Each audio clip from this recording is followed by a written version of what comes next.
All right, it's Q&A time.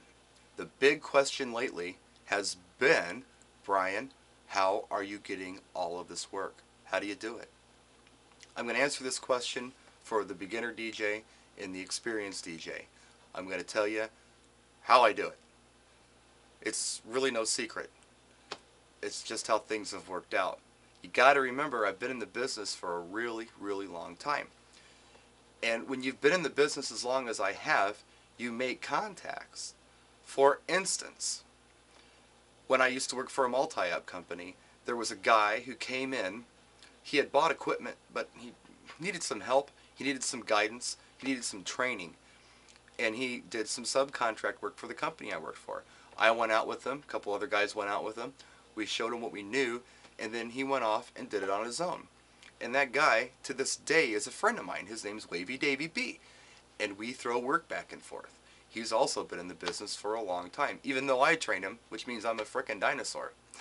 So I've made a lot of contacts along the way because I've been associated or involved with other DJs. I haven't just been out there trying to do it myself.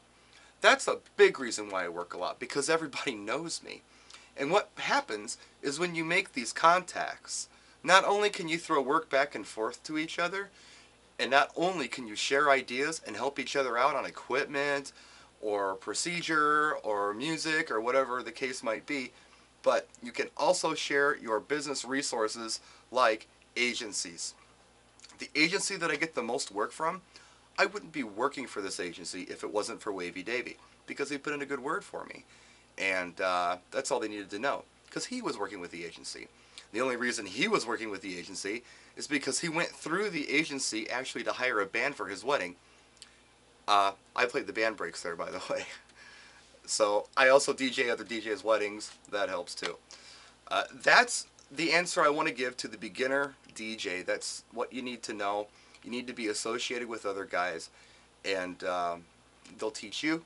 You'll teach them, and in the long run, you got friends. Because the good people stay in this business. They don't leave. They're in it for a long, long time.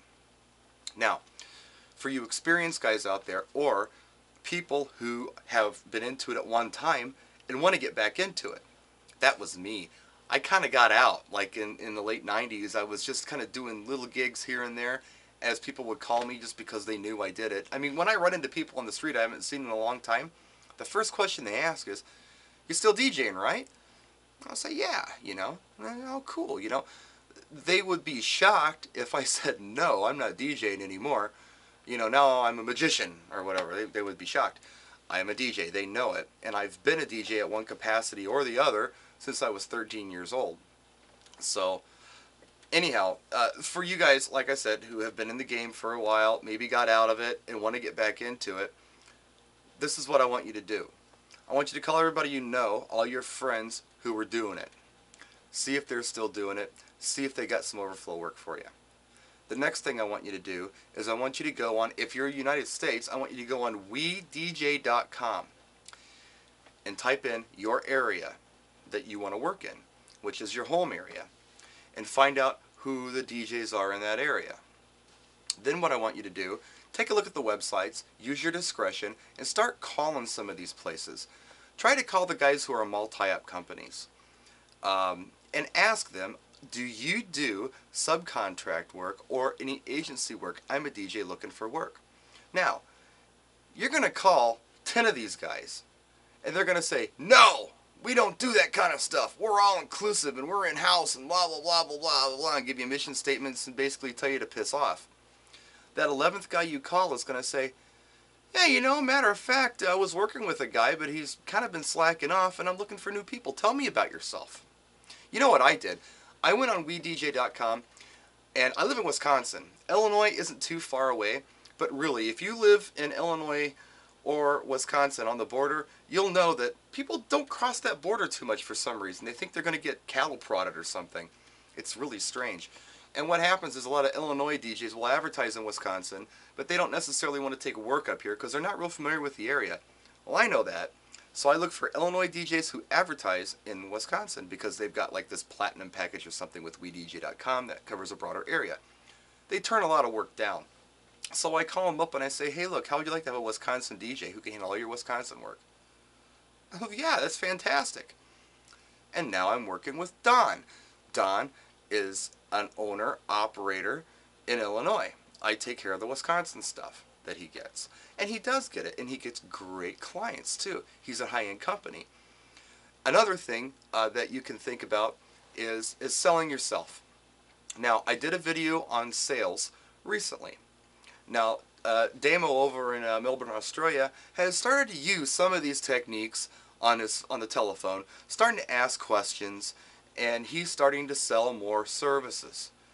I think what people get into this trick bag of, people call and say, well, how much are your services? And you give them a price and they say, okay, we'll get back to you. Well, that's crazy. Think about it.